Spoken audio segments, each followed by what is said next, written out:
बऱ्याच पेशंटना हे वाटायला लागतं की माझं जे काही वजन वाढतंय ते कोणामुळे वाढतंय, ते थायरॉइडमुळे वाढतंय.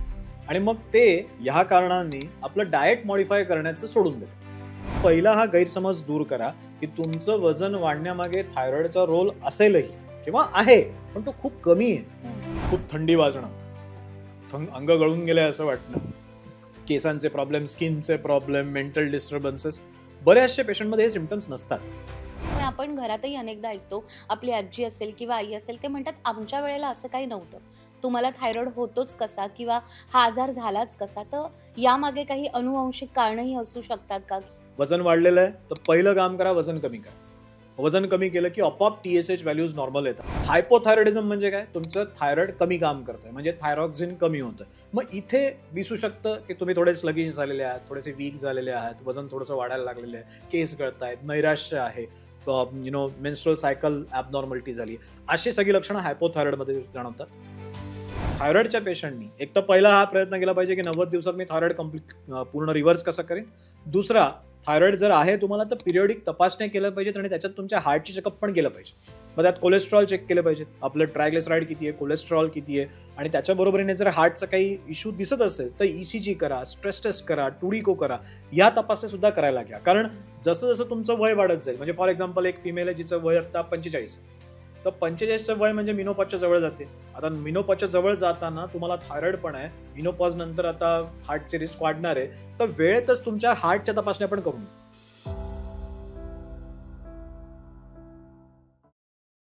हाय, हॅलो, नमस्कार. मी अमृता आकाश. लोकमत सखीच्या आरोग्यावर बोलू का ही आपल्या आवडत्या पॉडकास्टमध्ये पुन्हा एकदा सगळ्या प्रेक्षकांचं मी स्वागत करते.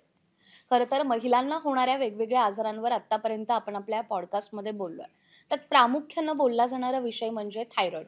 एखाद्या महिलेला थायरॉइड झाला की तिचं वजन वाढतं, तिला अमुक एक त्रास होतो, मग हा आजार होतो, तो आजार होतो, हे सगळं आपण बोलतो. याविषयीचे अनेक व्हिडिओजही आपण पाहिलेत.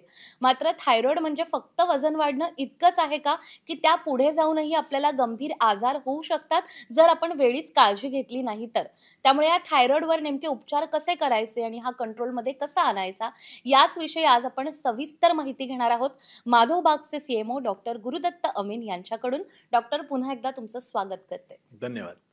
डॉक्टर, अनेकदा ना महिला किंवा त्यांच्या मैत्रिणींशी गप्पा मारतानाही बोलतात की अगं, माझ्या रिपोर्टमध्ये आता थायरॉइड आलंय आणि आता मी गोळी चालू केली आहे, आता माझं वजन वाढणार, अमुक एक होणार, तमुक एक होणार.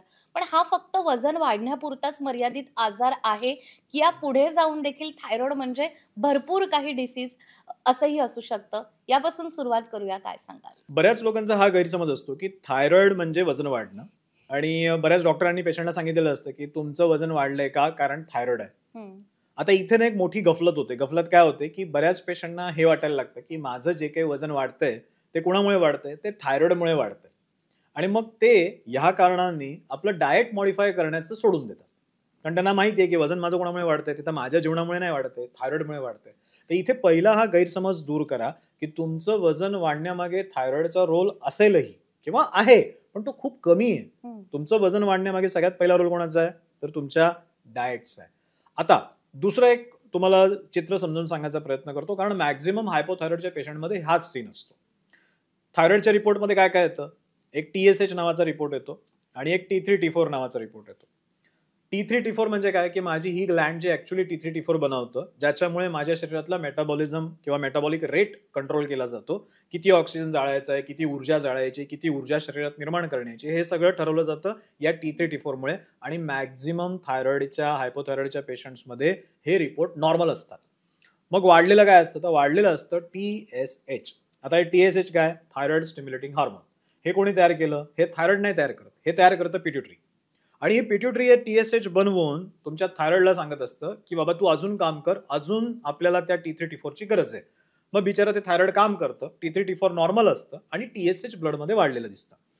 अशा वेळी डॉक्टर म्हणतात की तुम्हाला हायपोथायरॉइड झालाय, तुमचं थायरॉइड नीट काम करत नाही. प्रत्यक्षात जर तुम्ही या सीनकडे बघितलं तर थायरॉइड नीट काम करतंय.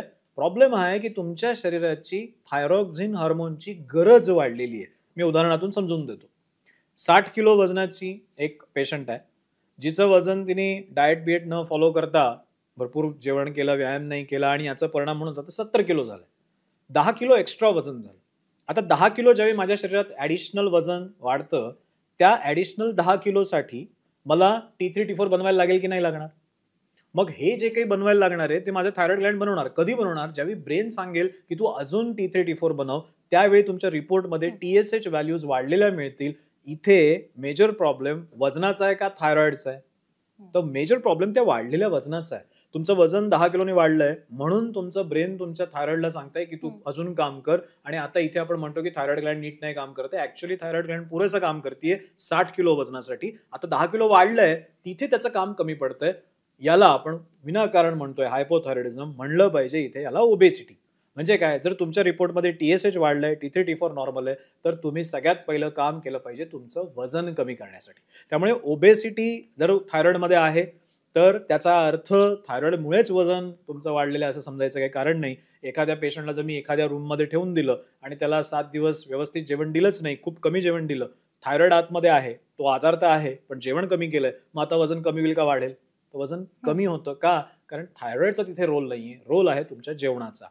प्रत्येक पेशंटने समजलं पाहिजे की जर तुम्हाला हायपोथायरॉइड आहे, ज्याला सब क्लिनिकल हायपोथायरॉइडिझम म्हणतात, जिथे TSH वाढलेलं असतं, T3 T4 नॉर्मल असतं आणि पेशंटला काही सिम्पटम्स नसतात, जसे जे नॉर्मल सिम्पटम हायपोथायरॉइडमध्ये दिसतात की अंग थंड पडणं, खूप काही उत्साह नसणं, काही दिसत नाही त्या पेशंटमध्ये. त्या पेशंटची सगळी ऍक्टिव्हिटी छान चालू असते.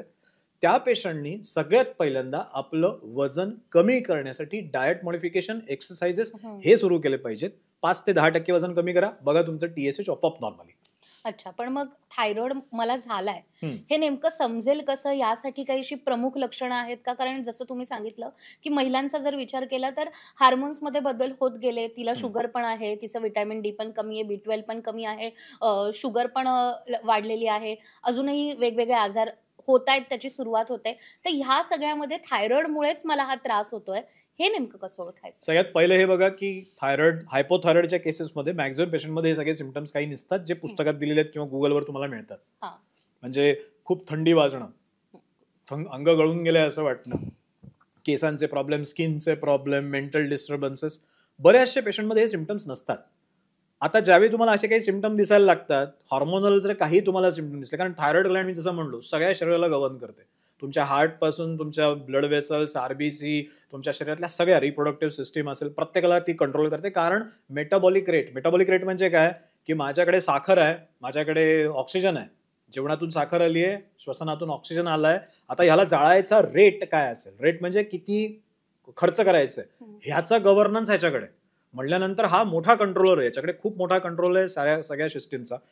ज्यावेळी तुमच्या शरीरामध्ये सिम्पटम्स दिसायला लागतात हायपोथायरॉइडचे, तर ते वेग असू शकतात, वेगवेगळे असू शकतात. जसं मी म्हणलो की आता स्किनमध्ये असेल, हेअरमध्ये असेल, रिप्रोडक्टिव्ह सिस्टीममध्ये असेल, हार्टमध्ये असेल, वेगवेगळे सिस्टम जाणवतात. हायपोथायरॉइडिझम म्हणजे काय? तुमचं थायरॉइड कमी काम करतंय, म्हणजे थायरॉक्सिन कमी होतं. मग इथे दिसू शकतं की तुम्ही थोडे स्लगिश झालेले आहात, थोडेसे वीक झालेले आहात, वजन थोडंसं वाढायला लागलेलं आहे, केस गळतायत, नैराश्य आहे, मेन्स्ट्रुअल सायकल ॲबनॉर्मॅलिटी झाली, अशी सगळी लक्षणं हायपोथायरॉइडमध्ये जाणवतात. जर का हायपरथायरॉइडिझम झालं, म्हणजे थायरॉइडचं फंक्शन जास्त व्हायला लागलं, गरजेपेक्षा जास्त थायरॉक्सिन ते तयार करायला लागलं, तर त्याची वेगळी लक्षणं असतात. जसं की वजन कमी व्हायला लागतं त्या केसेसमध्ये, खूप जास्त एन्झायटी असते, खूप जास्त इरिटेशन असतं, सारखं लूज मोशन्स होतात, ही लक्षणं जाणवायला लागतात. परत एकदा तरीही सांगतो की बऱ्याचशा पेशंटमध्ये हे सिम्पटम्स नसताना सुद्धा TSH वाढलेलं असतं आणि तिथे तुम्ही पहिले वजन कमी केलं पाहिजे. अच्छा, त्यामुळे वजन कमी करायला हवं थायरॉइडसाठी हे तर आहेच, पण आपण बघतो की आजकाल कोणताही आजार झाला तर त्याला लेबल दिलं जातं की तुझी जीवनशैली, बदलत्या जीवनशैलीमुळे हे सगळे आजार होत आहेत.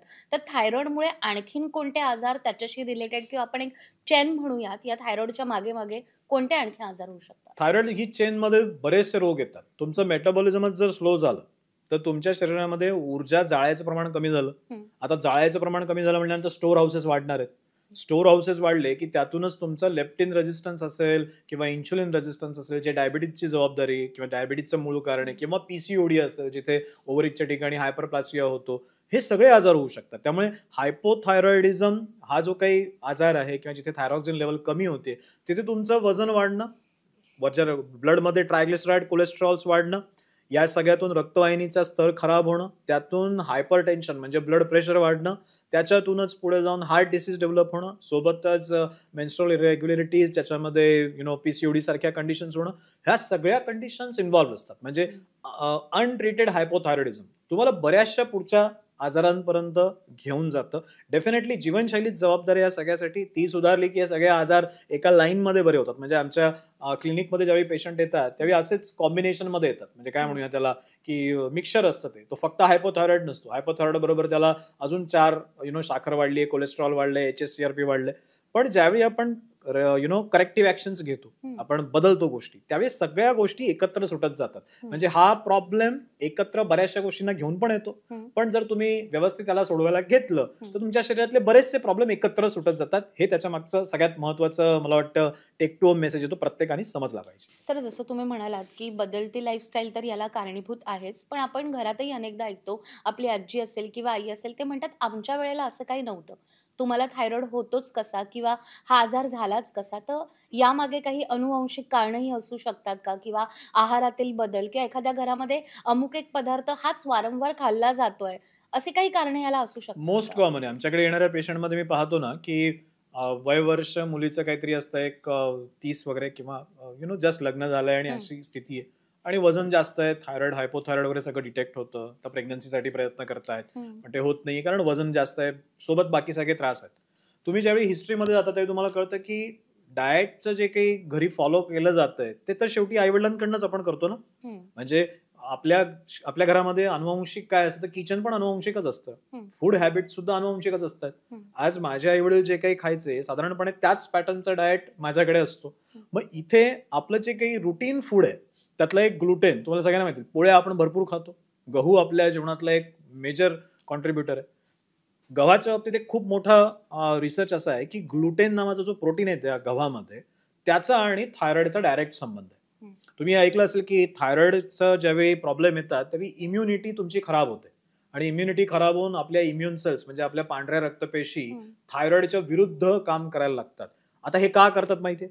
जर तुमच्या जेवणामध्ये गव्हाचं प्रमाण जास्त आहे तर त्या गव्हाच्या अगेन्स्ट अँटीबॉडी तयार होत असतात आणि या गव्हामध्ये जो ग्लुटेन नावाचा पदार्थ आहे ज्याच्या अगेन्स्ट अँटीबॉडी म्हणजे शरीर त्याला मारायसाठी काही केमिकल तयार करतंय, तेच केमिकल जाऊन थायरॉइडला डॅमेज करतं. म्हणजे हायपोथायरॉइड एखाद्या मुलीमध्ये दिसतंय किंवा एखाद्या स्त्रीमध्ये दिसतंय आणि ती जर दररोज गव्हाचं खूप जास्त प्रमाणात सेवन करते तर त्याच्यातूनच तिचा आजार अजून वाढत जाणार आहे. मग तिथे आपल्याला काम केलं पाहिजे.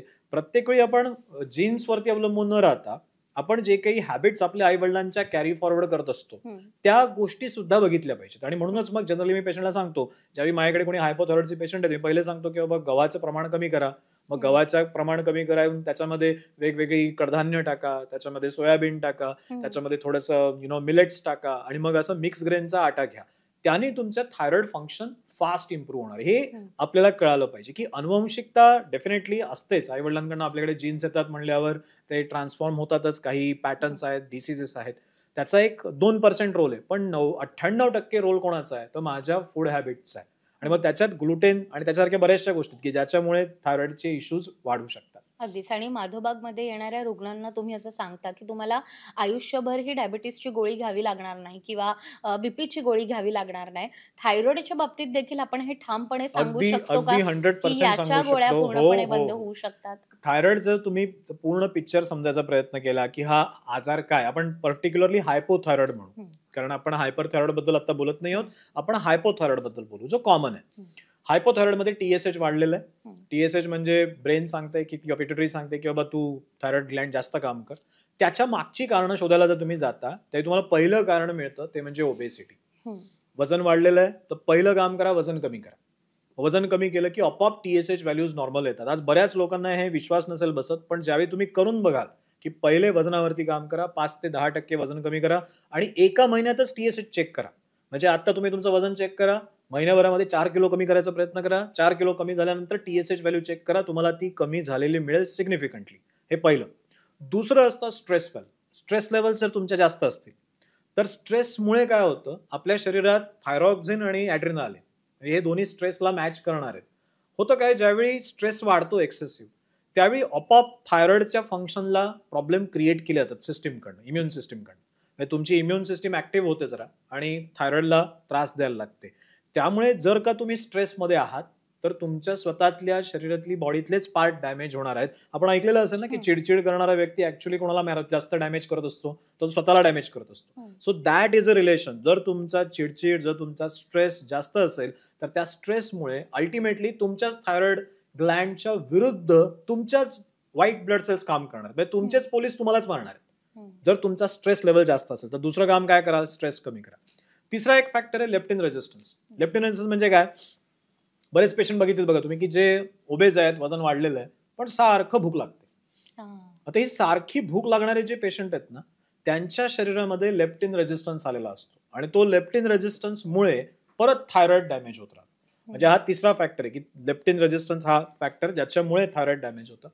चौथा फॅक्टर कोणता आहे, तर तुमच्या पोटामध्ये आपण काय करतो, काही खातो, खाल्ल्यानंतर अन्न पोटात जातं. अन्न पोटात गेल्यानंतर त्या खाल्लेल्या अन्नातले जे आवश्यक अन्न घटक आहेत, इसेन्शियल न्यूट्रिशन, ते ब्लडमध्ये येतात. आता हे ब्लडमध्ये येत असताना टॉक्झिन्स पण ब्लडमध्ये येऊ शकतात. झोनुलिन नावाचा एक टॉक्झिन आहे, तो पण ब्लडमध्ये येतो. तो ब्लडमध्ये आला की परत थायरॉइड ग्लँड डॅमेज होते. आता इथे गडबड कुठे आहे, मी जे काही खातोय आणि माझ्या पोटाची स्थिती. आज बऱ्याचशा फिमेल्समध्ये बघतो मी पोटाचे विकार असतात, अपचन असतं, ऍसिडिटी असते, पोटात गॅसेस बनत असतात, कॉन्स्टिपेशन असतं. ह्या सगळ्या आजारांकडे आपण दुर्लक्ष करतो, पण लोकांना हे कळत नाही की ह्याचा संबंध डायरेक्ट थायरॉइड ग्लँडशी. म्हणजे जर का तुम्हाला ब्लोटिंग, अपचन, गॅसेस आहेत, ऍसिडिटी आहे, कॉन्स्टिपेशन आहे, तर याचा डायरेक्ट संबंध तुमच्या थायरॉइडशी आहे. जोपर्यंत तुम्ही हे करेक्ट करत नाही तोपर्यंत हा ऍक्सेस क्लिअर होणार नाही. म्हणजे गट आणि थायरॉइड याचा पण संबंध आहे. अशा पद्धतीने ज्यावेळी तुम्ही थायरॉइडकडे बघता की हे फक्त काहीतरी माझं हार्मोन वाढलंय, कमी झालंय, असं नसून याच्या मागे स्टोरीज आहेत, याच्या मागे रिझन्स आहेत. त्या रिझन्सला आयडेंटिफाय करा, त्या रिझन्सला एलिमिनेट करा. त्या रिझन्सला एलिमिनेट केलं की हा आजार मुळापासून बरा होतो. म्हणून आम्ही पेशंटला कॉन्फिडन्सने सांगतो की तुझं सगळ्या गोळ्या बंद करून पण तुझा TSH आपण नॉर्मलला आणून ठेवू, कारण आम्ही जे ट्रीटमेंट करतो त्या ट्रीटमेंटमध्ये हे सगळे कॉन्ट्रीब्युटर्स असतात. आणि अशा मल्टीफॅसेट ट्रीटमेंटनी ज्यावेळी ऍक्च्युअल चिकित्सा होते त्यावेळी ते रिझल्ट मिळतात. पण बऱ्याच वेळा पेशंटला असं वाटतं की एवढं कशाला करायचं, गोळी खाल्ली की सगळं नॉर्मल राहतंय. तिथे कुठेतरी आपण हा रोग समजतच नाही आहोत. आपण या रोगाच्या मूळ कारणाला ट्रीट करायच्या ऐवजी बाहेरून काहीतरी एखादी छोटीशी गोळी घेऊन आपल्याला वाटतंय की आपण आतमध्ये सगळं रिपेअर करतोय, तसं ऍक्च्युअली घडत नाही. तुम्हाला या रोगावरून खरोखर बरं व्हायचं असेल, या रोगातून खरोखर पूर्णपणे बाहेर पडायचं असेल आणि भविष्यात याच्यातून निर्माण होणारे उपद्रव टाळायचे असतील, तर खरोखर मल्टीफॅसेट काम केलं पाहिजे. जसं मी सांगितलं, वजन आहे, तुमचा स्ट्रेस आहे, तुमचा लेप्टिन रेजिस्टन्स आहे आणि तुमच्या गट, म्हणजे तुमच्या ते लिकी गट ज्याला म्हणतो, किंवा पोटाचे विकार आणि त्यातून उत्पन्न होणारा डॅमेज, आणि जे मगाशी मी उल्लेख केला होता गव्हाचा, ग्लुटेन, या 5 गोष्टींचा नीट विचार केला पाहिजे. या 5 गोष्टी जर तुम्ही एलिमिनेट केल्या तर थायरॉइड पूर्णपणे बरा होऊ शकतो. अगदीच. आपण असं म्हणतो की डॉक्टरांनी समजा लिहून दिलं की तुम्हाला थायरॉइड प्रोफाईल करायची आहे. आपण त्या सगळ्या टेस्ट केल्या आणि त्यामध्ये फक्त थायरॉइड आपल्याला इतकंच माहित आहे की मला थायरॉइड झालाय. पण त्याचे पण काही प्रकार असतात का, आणि त्यामध्ये आपण नेमकी ट्रीटमेंट मग कशाची घ्यायची? थायरॉइडची घ्यायची का हायपोथायरॉइड? बघा, थायरॉइड हा इथं ग्लँड आहे, हा काही रोग नाहीये. ही एक ग्लँड आहे आणि त्या ग्लँडचं काम आहे की एक हार्मोन बनवणं. मगाशी मी तुम्हाला सांगितलं की ते हार्मोन काय करतं, तर माझ्या शरीरातला मेटाबॉलिक रेट, म्हणजे माझ्या प्रत्येक पेशीनी काय स्पीडनी ऊर्जा जाळायची, हे ठरवतं माझ्या शरीरातलं थायरॉक्सिन. म्हणजे ही एवढीशी छोटीशी ग्लँड माझ्या गाडीचा ऍक्सिलेटर आहे असं म्हणून, ऍक्सिलेटर, त्यामुळे हा ठरवतो की गाडी इंजिन किती पळवायचंय, तर ठरवणारा हा आहे. बाकी सगळे याच्या मदतीला आहेत, म्हणजे हार्ट असेल, लंग्स असेल, हे तर याचे ऑर्डर फॉलो करणार आहेत. कारण अन्न, ऊर्जा, म्हणजे अन्न आहे, ऑक्सिजन, हे सगळं सेलपर्यंत गेलं, पण ते जाळायचं की नाही जाळायचं याचा रेग्युलेटर कोण आहे, तर तो हा आहे, थायरॉइड ग्लँड. सो हा त्यातला एक महत्वाचा मुद्दा समजून घ्या की थायरॉइडचं मुख्य कार्य याला रेग्युलेट करणे. आता ज्यावेळी कॉमन आजार कोणता दिसतो, तर हायपोथायरॉइडिझम हे कॉमन आहे, की थायरॉइडचं काम कमी झालंय असं म्हणलं जातं. मगाशी मी याचं वर्णन केलं की ऍक्च्युअली त्याच्या मागची कारणं ती मी 5 सांगितली, की वजन वगैरे ती कारण आली. त्याला हायपोथायरॉइडिझम म्हणतात, की जिथे असं म्हणतात की TSH वाढलेलं आहे. दुसरं असतं हायपरथायरॉइडिझम, की जिथे तुमचं T34 वाढतं, म्हणजे थायरॉइड जास्त काम करायला लागतं. त्याची वेगळी कारण आहेत. त्याच्यात व्यक्तीचं वजन कमी होतं, त्याला घाम जास्त येतो, त्याला लूज मोशन्स होते, खूप मेंटल इरिटेबिलिटी असते, हार्ट रेट वाढतो, पाल्पिटेशन होतं, BP वाढतं. हे सगळे हायपरथायरॉइडिझम आहे. त्यात माणूस बारीक व्हायला लागतो. त्याची ट्रीटमेंट पूर्ण वेगळी आहे. तो खेळ हायपोसारखा नाहीये. तो मी म्हणेन हे 2 180 डिग्री वेगवेगळे आहेत एकमेकांपासून. तो हायपरथायरॉइडिझम. तिसरा एक गॉयटर आहे, की ज्याच्यामध्ये तुमच्या गाठ सुचते, ती म्हणजे गलगंड पण म्हणतो ना, गाठ ती सुचते, त्याला गॉयटर म्हणतात. काही वेळा नोड्युल्स तयार होतात, थायरॉइडच्या आतमध्ये. असे 4-5 प्रकार. आणि एक आहे की ज्याच्यामध्ये इन्फ्लमेशन येते, म्हणजे ऑटो इम्युन ऍक्टिव्हिटी. मी मगाशी म्हणलो बघा की तुमचेच पोलीस तुम्हाला मारायला लागतात आणि त्याच्यासाठीही कारणं असतात. असं नका समजू की एखादी गोष्ट ऑटो इम्युन आहे म्हणजे त्याला काहीच कारण नाही, असं नाहीये. तुमच्या जेवणामध्ये, तुमच्या दिनचर्येमध्ये, तुमच्या लाईफस्टाईलमध्ये काहीतरी चुकतंय म्हणून तुमचे सैनिक मिसबिहेव करायला लागले. सो प्रत्येक ठिकाणी उत्तरं आहेत आणि त्या उत्तरांना फॉलो करताना अतिशय अनअवॉइडेबल उत्तर कोणतं आहे? तर लाईफस्टाईल मॉडिफिकेशन. ते तुम्ही पहिले करा. ते केल्यानंतर तुम्हाला कळेल की ह्या सगळ्या बाहेरच्या मदतीची गरजच उरत नाही आणि आपण विदाऊट मेडिसिन आपल्या तब्येतीची व्यवस्थित काळजी घेऊ शकतो आणि आजारातून बरे सुद्धा होऊ शकतो. तो ह्या सगळ्या आजारांवरती उपाय करता येतात. लाईफस्टाईल मॉडिफिकेशन पहिली सुरुवात आहे. ती जर नीट एक्झिक्यूट केली तर रिझल्ट्स मिळतात. अगदीच. पण समजा काही काही महिला असाही विचार करतात, की मला ॲसिडिटीचा त्रास हा सतत होतोय, माझं वजन वाढतंय, इतरही काही लक्षणं त्यांना दिसत असतील. तर थायरॉईड आहे हे तर त्यांनी मान्य केलंच आहे. पण कदाचित तो थायरॉईड नसून त्याच्याशी रिलेटेड हार्ट डिसीज असेल किंवा इतर कोणता आजार असेल. मग ही लक्षणं आपण नेमकी कशी ओळखायची आणि थायरॉईडचा आणि हार्ट डिसीजचा पण काही संबंध असू शकतो का? संबंध तर प्रचंड आहे. मी सांगितलं जसं की थायरॉइड ग्लँड ही ॲक्सिलेटर आहे माझ्या शरीराचा, की ॲक्सिलरेट करायचं का डिॲक्सिलरेट करायचं हे ठरवतं. याने जर TSH दिलं, सॉरी T3 T4 दिलंच नाही तर माझं हार्ट किती पळालं उडालं तरी सुद्धा तिथेपर्यंत जाऊन ऊर्जा जाईल, पण ती वापरायची की नाही त्याचा रेग्युलेटर हा आहे. सो हार्टचा आणि थायरॉइडचा घनिष्ठ संबंध आहे. आता थायरॉक्सिन ज्यावेळी कमी होतं, T3 T4 कमी झालंय समजा, तर व्यक्तीचं वजन वाढतं. वजन वाढतं, सोबत शरीरात चरबी साठायला लागते. मग कोलेस्ट्रॉल, ट्रायग्लिसराईड सगळं साठणार. स्वाभाविक आहे की रक्तवाहिन्या पण खराब होणार. स्वाभाविक आहे की हृदयाच्या मांसपेशींना सुद्धा थायरॉक्सिनची गरज असते. मग आता हृदय पण काम कमी करणार, कारण त्याचं सुद्धा रेग्युलेटर थायरॉइडच आहे. म्हणजे हृदय आपण म्हणूया की हृदय इंडिपेंडंट आहे. इंडिपेंडंट कोणी नाही आहे शरीरात. शरीरात प्रत्येक सिस्टीम दुसऱ्यावरती अवलंबून आहे आणि तो सगळ्या रेग्युलेटर जे काही आहे ते शरीर असं सुंदर पद्धतीने केलं जातं की इंडिपेंडंट कोणी नाहीये. प्रत्येक जण दुसऱ्यावरती डिपेंडंट आहे. सो हार्ट आणि थायरॉइड कमी झालं की हार्टचे प्रॉब्लेम सुरू होणार. आता या सगळ्या सीनमध्ये महत्वाचं काय की सिम्पटम्स आता हार्ट डिसीजचे सुरू झालेत, हे कसं ओळखायचं? तर पहिल्यांदा तुम्ही हे बघा की तुमचे सिम्पटम चालल्यानंतर वाढतायत का? एक्झर्शन केल्यानंतर, व्यायाम केल्यानंतर जर तुमचा जो काही त्रास आहे, मग तो धडधडायचा असेल किंवा दम लागण्याचा असेल, हा जर त्रास वाढतोय तर हा त्रास तुमचा थायरॉइड प्लस हार्ट डिसीज असा झालेला आहे. हायपोथायरॉइड होतं तुम्हाला, पण आता पूर्वी 4 जिने चढता यायचे, आता 4 जिने नाही चढता येत. पहिल्याच जिनेला दम लागायला लागला, तर इथे समजा की आता हार्ट इन्व्हॉल्व्ह झालं, म्हणजे इथे त्रास हा हार्टचा सुरू झाला. पूर्वी 2 किलोमीटर आरामात चालायचा, आता 500 मीटर चालल्यावर दम लागतोय, धाप लागते, हार्टचा त्रास सुरू झाला समजायला हरकत नाही. म्हणून थायरॉइडच्या पेशंटनी एक तर पहिला हा प्रयत्न केला पाहिजे की 90 दिवसात मी थायरॉइड पूर्ण रिव्हर्स कसं करेन. दुसरा, थायरॉइड जर आहे तुम्हाला तर पिरियडिक तपासण्या केल्या पाहिजेत आणि त्याच्यात तुमच्या हार्टची चेकअप पण केलं पाहिजे. मग त्यात कोलेस्ट्रॉल चेक केले पाहिजेत, आपलं ट्रायग्लिसराईड किती आहे, कोलेस्ट्रॉल किती आहे, आणि त्याच्या बरोबरीने जर हार्टचा काही इश्यू दिसत असेल तर ECG करा, स्ट्रेस टेस्ट करा, टुडिको करा, या तपासण्या सुद्धा करायला घ्या. कारण जसं जसं तुमचं वय वाढत जाईल, म्हणजे फॉर एक्झाम्पल एक फिमेल आहे जिचं वय आता 45 आहे, तर 45चं वय म्हणजे मिनोपॉजच्या जवळ जाते. आता मिनोपॉजच्या जवळ जाताना तुम्हाला थायरॉइड पण आहे, मिनोपॉज नंतर आता हार्टचे रिस्क वाढणार आहे, तर वेळेतच तुमच्या हार्टच्या तपासण्या पण करून घ्या. मग त्याच्यात स्ट्रेस टेस्ट आली, टुडिको आलं, ब्लड इन्व्हेस्टिगेशन आले, म्हणजे तुम्हाला हार्टची स्टेटस कळेल योग्य वेळी. कारण हे जर तुम्ही नाही केलं तर भविष्यात हार्ट डिसीज याची चान्सेस खूप जास्त असतात. अजून एक त्याच्यात मजेशीर किंवा काय म्हणूया त्याला कॉन्ट्राडिक्टरी अशी गोष्ट एक आहे की जे थायरॉइडचे मेडिसिन ॲलोपॅथीमध्ये दिले जातात, थायरॉक्सिन दिलं जातं, ते थायरॉक्सिन सुद्धा हार्ट डिसीज निर्माण करू शकतं. बऱ्याचशा फिमेल्समध्ये ते थायरॉक्सिन घेतल्यानंतर चेस्ट पेन सुरू होतं. सो अशा पद्धतीने इतका घनिष्ठ संबंध आहे थायरॉइड आणि हार्ट डिसीजचा. म्हणून वेळेत तपासण्या आणि सगळ्यात पहिल्यांदा थायरॉइड पूर्ण बरे करण्याचे प्रयत्न, कारण 90 दिवसात हा बरा होऊ शकतो. तुम्ही आता सांगताय की 90 दिवसात थायरॉइड बरा होऊ शकतो. तर ज्या महिला खास करून आपला हा पॉडकास्ट पाहतायत आणि त्यांना ही ट्रीटमेंट चालू करायची अगदी उद्यापासून, तर त्यांनी सगळ्यात आधी काय करायला पाहिजे? काय नाही, आपल्या क्लिनिकमध्ये कुठलेही गेलात, पूर्ण भारतभर आपले क्लिनिक्स आहेत, 3 हॉस्पिटल्स आहेत. कुठल्याही क्लिनिकमध्ये गेलात किंवा आमच्या कुठल्याही कॉल सेंटरला कॉल केला तर तुम्हाला जवळचं क्लिनिक किंवा गुगलवरती तुम्हाला नियरेस्ट क्लिनिक माधवबागचं मिळेल. तिकडे तुम्ही अपॉइंटमेंट घ्या, डॉक्टरांना भेटा. डॉक्टरांना भेटून तुमचे सगळे रिपोर्ट्स दाखवा, तुमचे सिम्पटम्स सांगा, आत्तापर्यंत काय काय झालंय, काय काय ट्रीटमेंट घेतली ते सगळं सांगा. एकदा आमचे डॉक्टर सगळं तुमचं डिटेल तपासण्या करतील आणि त्यानुसार याच्यातून बाहेर पडायला तुम्हाला किती काय ट्रीटमेंट करायला लागेल हे सविस्तर सांगतील. माझा कॉन्फिडन्स एवढा आहे की हायपोथायरॉइडच्या केसेसमध्ये ज्यावेळी तुमचं TSH 10, 12, 15 पर्यंत असतं आणि तुम्हाला डॉक्टरने सांगितलं की तुम्हाला 25, 50, 100 ची गोळी लागेल, तुम्ही या गोळ्यांच्या मागे राहता आणि तुम्हाला नंतर कळतं की या गोळ्या मदत नाही करत, त्रास वाढवत जातात. पण जर तुम्ही योग्य वेळी डिसिजन घेतला तर 90 दिवसात तुम्ही या त्रासातून पूर्णपणे मुक्त होऊ शकता. अगदीच. आणि आपल्या पॉडकास्टच्या निमित्ताने मला प्रेक्षकांनाही सांगायचं आहे, की आत्तापर्यंत माधव सोबत आपण जे सगळे स्पेशल पॉडकास्ट केलेत, त्यात अनेक प्रेक्षक आपल्याला कमेंट करतात, की "डॉक्टर तुमचा नंबर द्या, तुमच्याशी संपर्क कसा साधायचा?" तर डिस्क्रिप्शन बॉक्समध्ये ऑलरेडी आपण नंबर दिलेत. केवळ तुम्हाला त्याच्यावर मिस्ड कॉल द्यायचा आहे. माधवबागचे प्रतिनिधी हे तुमच्याशी संपर्क साधतील आणि त्यानंतर ट्रीटमेंट नेमकी कशी चालू करायची याबद्दल देखील तुम्हाला ते गाईडन्स देतील. तर डॉक्टर, तुम्ही जितक्या ठामपणे सांगतायत, की थायरॉईड झाला म्हणजे सगळं काही संपलं असं नाहीये. 90 दिवसात तो बराही होऊ शकतो.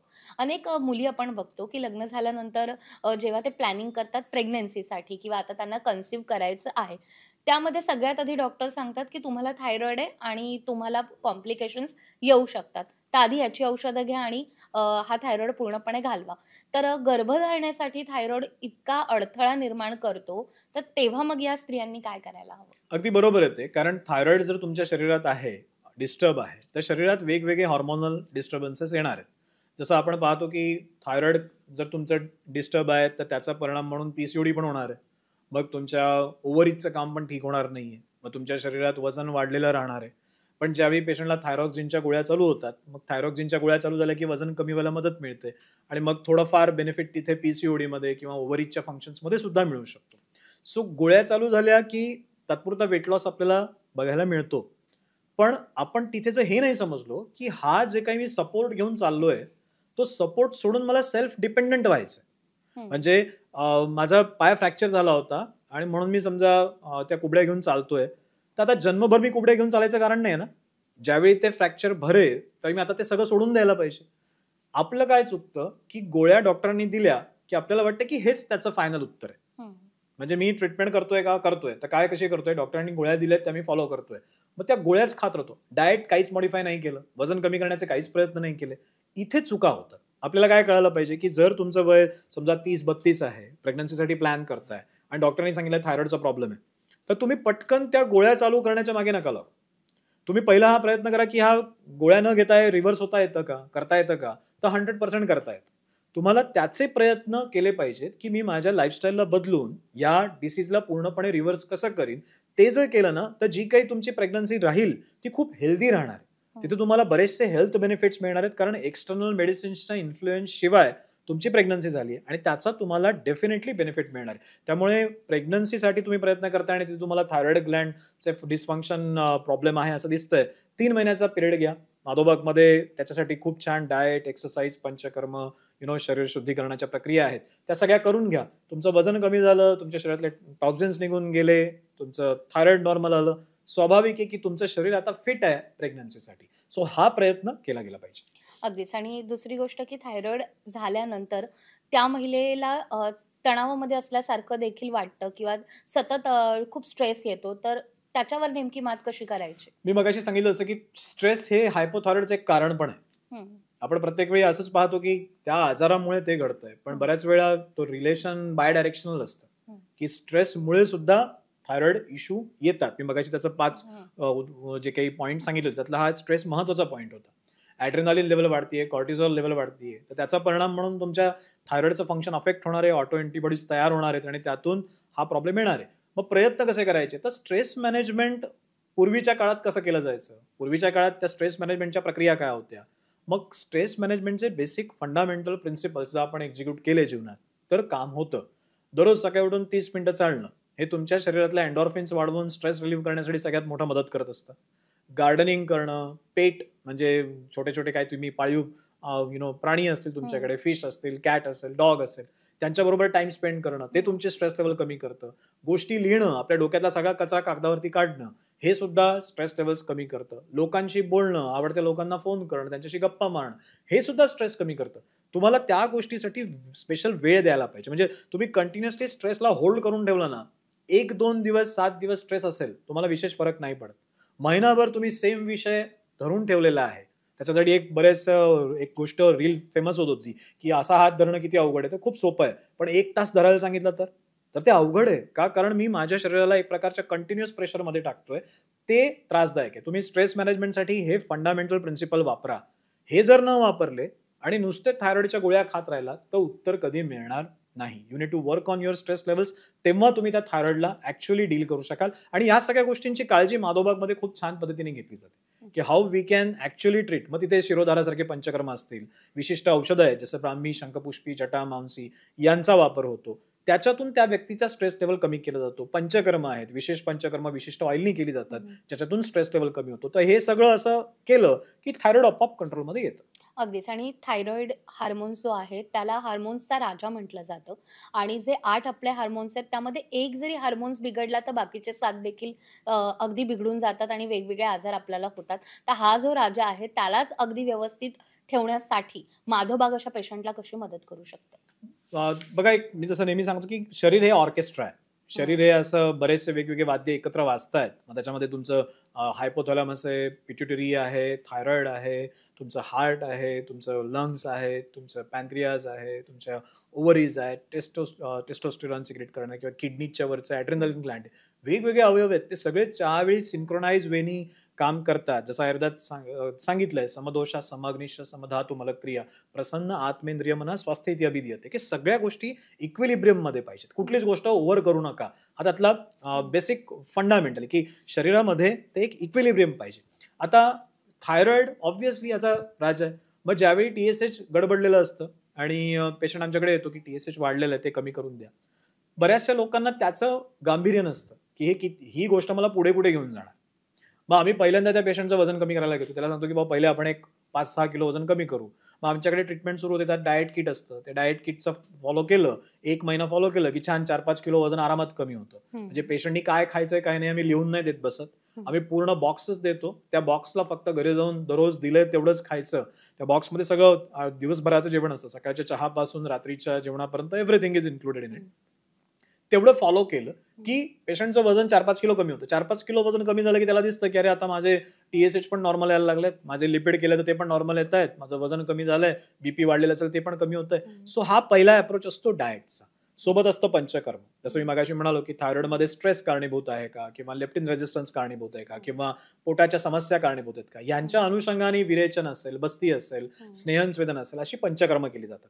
मॉनिटरिंग केलं जातं, पेशंटचा डाएट फॉलोअप घेतला जातो. म्हणजे मजेशीर गोष्ट असते माधवबागमध्ये की पेशंटला ज्यावेळी आम्ही डाएट किट देतो, आम्ही त्याला सांगतो की दररोजच्या जेवणाचे फोटो आम्हाला पाठवा. आता दररोजच्या जेवणाचे फोटो ज्यावेळी पेशंट डॉक्टरला पाठवतो त्यावेळी आम्हाला खरं कळतं की पेशंट कसं फॉलो करतोय. आणि मग हळूहळू पेशंट सुद्धा एंगेज होतो की त्यालाही वाटायला लागतं की अरे डॉक्टरला मला पाठवलं पाहिजे. मग तो फोटो काढून पाठवतो. त्याच्यात ऍक्च्युली पेशंटला मदत करता येते की कुठे चुकतंय आणि कुठे बरोबर केलं पाहिजे. सो या सगळ्या गोष्टींचा एकत्रित फायदा होतो आणि मग एक 90 दिवसाच्या पिरियडमध्ये तो पेशंट छान एकदम मस्तपैकी त्या थायरॉइडचा प्रॉब्लेम गेला, BP नॉर्मल, लिपिड नॉर्मल, त्याचं वजन छान कमी झालंय, अशा स्टेजला येऊन पोहोचतो. अगदीच. आणि मागच्याच आठवड्यामध्ये वुमन्स डे होऊन गेलाय. त्यामुळे खास वुमन्स डेच्या निमित्ताने ज्या महिलांचे रिपोर्ट, ज्यांनी पूर्ण थायरॉइड प्रोफाईल केली आणि दुर्दैवाने म्हणूया त्यांचा रिपोर्ट पॉझिटिव्ह आलाय, तरीही त्यांनी घाबरून न जाता कशा पद्धतीनं थायरॉइड अगदी कमी दिवसांमध्ये ते रिकव्हर होऊ शकतात? मी म्हणेन की माधवबागकडे आलात तर जसं 90 दिवसात आम्ही करतोच. पण सगळ्यांनीच माधवबागला यायची पहिली काही कारण नाहीये. तुम्ही पहिले बघा TSH किती आहे. तुमचं TSH 10च्या आत आहे आणि तुम्हाला काही खूप जास्त सिम्पटम्स नाही आहेत, तर समजून घ्या की तुम्हाला फक्त वजन कमी करायचं आणि स्ट्रेस कमी करायचा. 2 गोष्टींवर पहिलं काम करा. तुमचं वजन आणि तुमचे स्ट्रेस लेवल्स. स्ट्रेस लेवल्स कमी करायचे असतील, जसं मी सांगितलं की पीपल, प्लांट, पेट आणि त्याच्या बरोबरीने सकाळचा व्यायाम, या 2च गोष्टी करा. की वेळ स्पेंड करा तुमच्या ॲनिमल्स बरोबर, झाडं लावा, गार्डनिंगचं काम करा किंवा आवडत्या लोकांबरोबर वेळ घालवा आणि सकाळी उठून 30 मिनिटाचा व्यायाम करा. या 2 गोष्टी केल्या तुम्हाला दिसेल की महिन्याभरामध्ये रिपोर्ट चेक करा, तुम्हाला 10 वरून तो कदाचित 6 वर किंवा 4 वर आलेलं पण मिळू शकतं. दुसरं, तुमचं वजन मी म्हणलो की 10% वजन कमी करायचं आहे. तुमचं वजन 4-5 किलो तरी कमी करायचा प्रयत्न करा. मग सकाळचा चहा घेतोय साखरेचा, तो बंद करा. दुधाचे पदार्थ बंद करायला घ्या. गहू रिप्लेस करा. गव्हाच्या ऐवजी नॉन गहू असलेले फूड प्रोडक्टनी तुम्ही तुमचा आटा बनवा. मग ते मिक्स ग्रेन आटा मिळतो, त्याचा वापर करा. माधवबागमध्ये एक माधव शक्ती नावाचा आटा आहे, तो खूप छान मदत करतो पेशंटना, त्याचा वापर तुम्ही करू शकता. याच्याच बरोबरीने एक्सरसाइज, डाएटमध्ये हे सगळे मॉडिफिकेशन आणि छान 4 किलो वजन कमी, असं जर केलं तर आत्ता जे लोक हे ऐकतायत, आता 90 दिवसात ते त्यांचं 90 दिवस सोडा, घरी बसलेल्या 30व्या दिवशी सुद्धा त्यांना दिसेल की त्यांचं TSH आता कमी झालेलं आहे. सो हे करणं खरोखर अवघड नाहीये. फक्त एक सायंटिफिक प्रयत्न केले पाहिजेत आणि त्याच्यामध्ये विश्वास ठेवला पाहिजे की हे होणार आहे आणि मी करणार आहे. असं जर केलं नक्की फायदा होईल. अगदीच. त्यामुळे डॉक्टरांनी आता आपल्याला ज्या काही टिप्स सांगितल्यात त्या तुम्ही करा. त्याच्यासाठी कोणतेही पैसे लागणार नाहीयेत. अगदी घरच्या घरी आपल्याला या सगळ्या गोष्टी फॉलो करायच्या आहेत आणि त्यात जर तुमचं वजन कमी होत आहे, तर हे आमच्यापर्यंत सांगायला विसरू नका. यासाठी तुम्हाला कमेंट करायची आहे आणि माधोबागच्या ज्या काही ट्रीटमेंट आहेत, त्या जर तुम्हाला घ्यायच्या असेल तर डिस्क्रिप्शन बॉक्समध्ये नंबर आहे. त्यावर फक्त तुम्हाला मिस्ड कॉल द्यायचा आहे. तर डॉक्टर, थायरॉईड हा इतका भयंकर आजार नाहीये, की तो बराच होऊ शकत नाही. आज तुमच्याशी गप्पा मारल्यानंतर आम्हाला हे तर कळलंय, की थोडा जर स्वतःला वेळ दिला तर 90 दिवसात काय 30 दिवसातही थायरॉईड हा बरा होऊ शकतो. त्यामुळे नक्कीच आपल्या महिलांना याचा फायदा होईल आणि आज तुम्ही इथे आलात आणि आमच्याशी इतक्या छान गप्पा मारल्या. आम्हाला वेगवेगळ्या टिप्स तुम्ही दिल्या. तुमचे खूप खूप आभार. धन्यवाद. थँक्यू.